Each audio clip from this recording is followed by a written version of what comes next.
Lição número 499. Bismillahirrahmanirrahim. Alhamdulillahi Rabbil Alamin. Wassalatu wassalamu ala Rasulillahi sallallahu alayhi wa sallam wa ala alihi wa ashabihi ajma'in. Azka salatan wa atammu taslim wa ba'd. عن النعمان بن بشير رضي الله عنهما قال: سمعت رسول الله صلى الله عليه وسلم يقول: إن الحلال بين وإن الحرام بين، إلى أن قال: ألا وإن في الجسد لمضغة إذا صلحت صلح الجسد كله وإذا فسدت فسد الجسد كله ألا وهي القلب، أو كما قال عليه الصلاة والسلام. والحديث أخرجه بخاري ومسلم. Estimados irmãos e irmãs, Assalamu alaikum wa rahmatullahi wa barakatuh. Na lição de hoje vamos falar acerca das doenças espirituais, doenças do coração.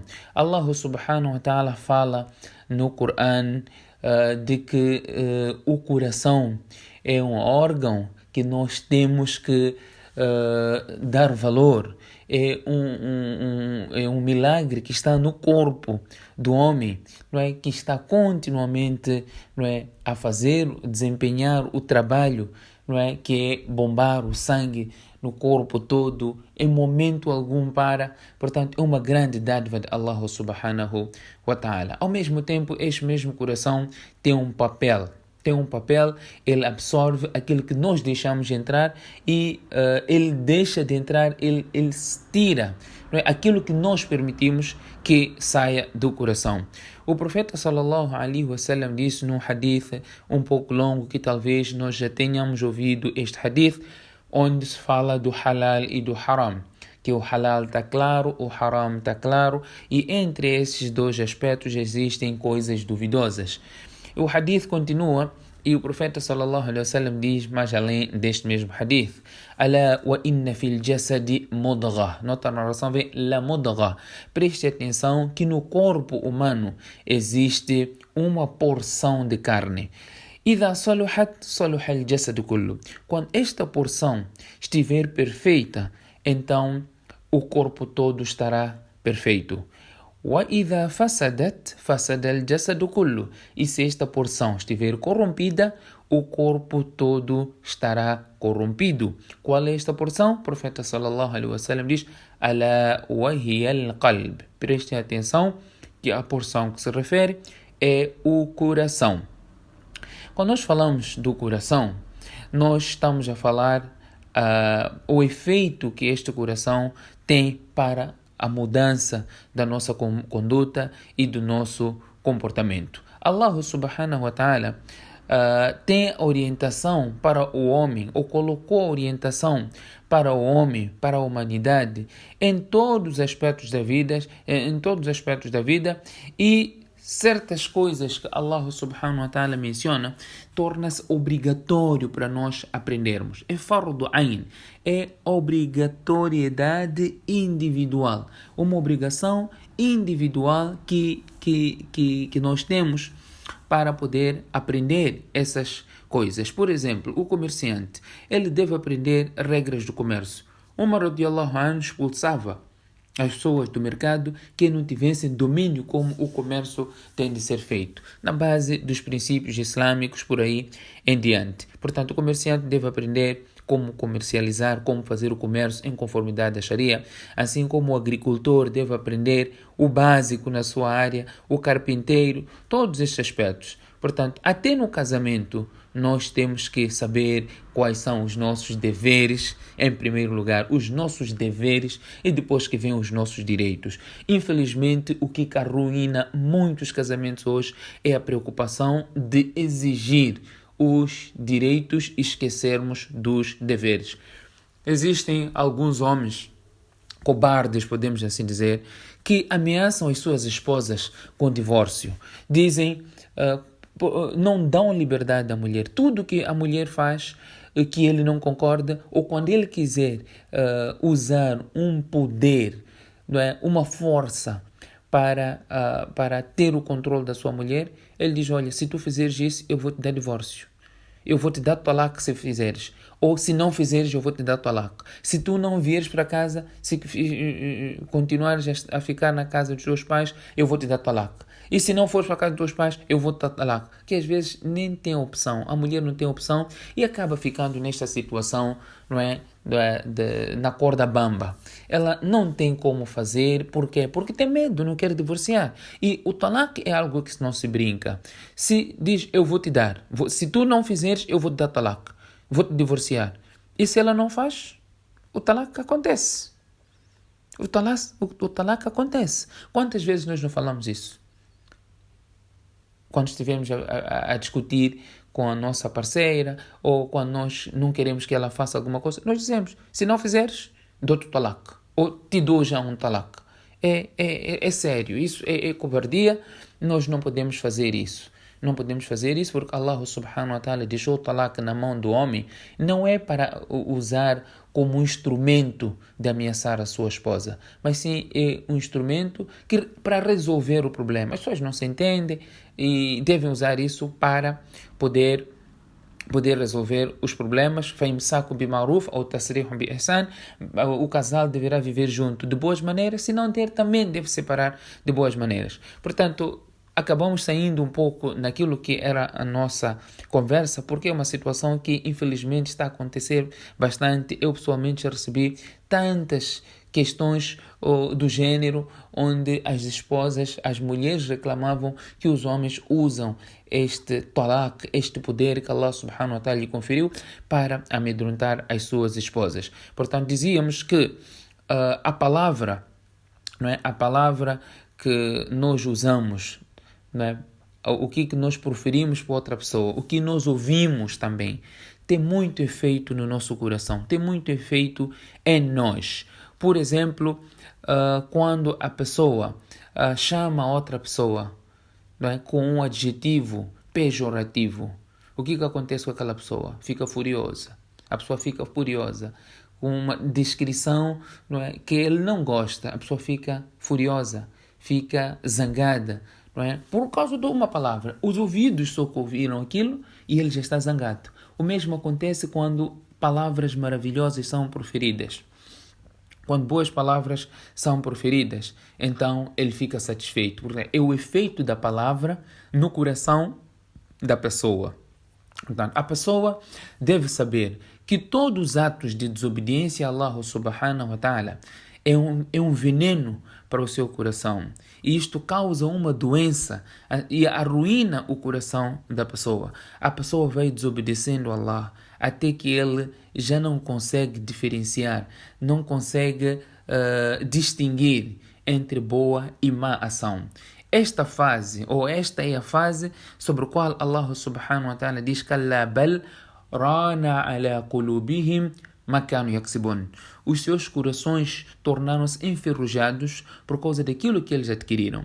O que Allah refere-se aqui? Refere-se ao pecado. A pessoa vai praticando pecado e o hadith menciona a cada momento que o indivíduo pratica um pecado, uma mancha negra é colocado no seu coração devido ao pecado que ele praticou. Quando ele se arrepende, aquela mancha é removida. Quando ele peca, uma mancha negra é colocada. E se ele não se arrepende, continuamente vai pecando, o coração todo torna-se escuro e ele chega a esta fase onde Allah diz Rana ala qulubihim. Os seus corações tornaram-se enferrujados por causa daquilo que eles adquiriram. Quando assim acontece, não é? A pessoa já não consegue nem sequer fazer distinção do bem e do mal. Nós vemos algumas pessoas a praticar tanta maldade com pessoas indefesas, pessoas inocentes, e perguntamos, será que essas pessoas não têm coração? Esta é a pergunta que nós fazemos, que nós colocamos. Será que a pessoa não tem coração para sentir? Mas nós temos que entender, há pessoas que têm coração, mas este coração não está que nem uma pedra. Alahum qulubun la yafqahuna biha, walahum a'yunun la yubsiruna biha, walahum adhanun la yasma'una biha, ulaika kal an'ami bal hum adall. Há pessoas que têm coração, mas não conseguem refletir, não é? Através deste mesmo coração que Allah deu. As pessoas têm a visão, não conseguem ver aquilo que Allah subhanahu wa ta'ala lhe concedeu. As pessoas têm ouvido, não conseguem escutar aquilo que Allah subhanahu wa ta'ala quer que ele escute. São pessoas para ser animais ou até piores que animais. Portanto, dentre as doenças do coração que nós podemos mencionar, algumas que nós temos para a nossa lição de hoje, se o tempo nos permitir, nós vamos mencionar suficiente, e se não, na próxima lição, inshallah, nós iremos dar continuidade a este aspecto de doenças do coração. É tão importante o coração estar limpo, é tão importante. Allah menciona no Corão: يَوْمَ لَا يَنْفَعُ مَالٌ وَلَا بَنُونَ إِلَّا مَنْ أَتَى اللَّهَ بِقَلْبٍ سَلِيمٍ. O dia em que a riqueza não irá beneficiar, os teus filhos não irão te beneficiar, senão aquele que vier perante Allah subhanahu wa ta'ala com um coração limpo, com um coração tranquilo. Hadith que nós tanto conhecemos, aquele hadith onde o profeta diz: agora vai surgir, vem agora um indivíduo dentre os habitantes do Jannah. Quando olharam para aquele sahabi, viram uma pessoa simples, completamente simples. E quando depois de vários momentos o profeta sallallahu alaihi wasallam ter mencionado, um sahabi seguiu ele para querer saber a história que muitos já devem conhecer. Ele disse que, olha, a única coisa que pode ser que o profeta sallallahu alaihi wasallam tenha dito isso é porque antes de eu dormir eu perdoo todas as pessoas que me fizeram mal e eu durmo com o coração limpo e tranquilo. Então o sahabi disse, Abdullah bin Abbas, ou o sahabi que não me lembro o nome, disse que é provável que seja este aspecto que nós nem sequer conseguimos fazer.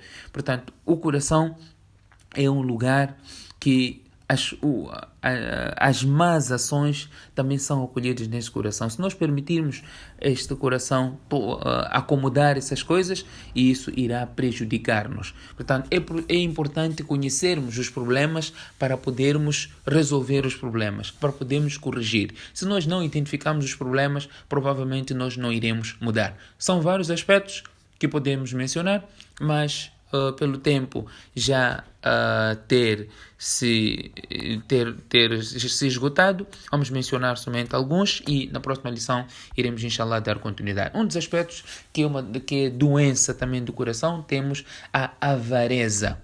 Ser avarento não é uma doença do coração. Allah subhanahu wa ta'ala diz: وَلَا يَحْسَبَنَّ الَّذِينَ يَبْخَلُونَ بِمَا آتَاهُمُ اللَّهُ مِنْ فَضْلِهِ هُوَ خَيْرًا لَهُمْ. Não pensem que aqueles que são avarentos com aquilo que Allah subhanahu wa ta'ala lhes concedeu dentre a graça de Allah subhanahu wa ta'ala, não pensem que essa avareza é boa para eles. بَلْ هُوَ شَرٌّ لَهُمْ. Mas isso é péssimo, é mau para eles. سَيُطَوَّقُونَ مَا بَخِلُوا بِهِ يَوْمَ الْقِيَامَةِ. Esta riqueza com a qual eles foram avarentos serão transformados em argolas que serão colocados nos seus pescoços no dia do juízo final. No outro lado, nós vamos ver aqueles que não são avarentos, que gastam pela causa de Allah subhanahu wa ta'ala. Allah elogiou: مثل الذين ينفقون أموالهم في سبيل الله كمثل حبة. O exemplo daqueles que gastam pela causa de Allah subhanahu wa ta'ala é o exemplo de um grão. أنبتت سبع سنابل في كل سنبلة 100 حبة. Este grão que fez surgir uma espiga, que nessa espiga tem 100 حبة, tem 100 grãos. Não é? De uma teve 100, depois para 700, e Allah diz, Allah multiplica para muito mais além daquilo que nós podemos imaginar. Portanto, a avareza não é uma boa qualidade. O avarento deve entender que aquilo que ele tem, Allah subhanahu wa ta'ala proporcionou, e como um teste para ver como é que ele vai agir com aquela riqueza que está na sua posse. Outro aspecto que nós podemos mencionar, que também faz parte de doença do coração, doenças espirituais, é batr wal fakhr wal kibr. Estamos a falar do orgulho, da arrogância, right? Isto tudo faz parte da doença do coração, doença espiritual. O profeta sallallahu alaihi wasallam diz: لا يدخل الجنة من كان في قلبه مثقال ذرة من كبر. Não entrará no Jannah aquele que tiver no seu coração orgulho equivalente a um átomo, a porção mais ínfima, não é? Ele tiver orgulho de uma porção bem pequena, o profeta sallallahu alaihi wasallam, este indivíduo não entrará no Jannah. Portanto, hoje mencionamos dois aspectos. Na próxima lição, inshallah, iremos dar continuidade mencionando mais aspectos, mais pontos relacionados a doenças espirituais, doenças do coração. Que Allah subhanahu wa ta'ala conceda-nos esta oportunidade e corrigirmos, removermos essas doenças que provavelmente estejam nos nossos corações. Subhanakallahumma bihamdik, nashhadu an la ilaha illa ant, nastaghfiruka wa natubu ilayk.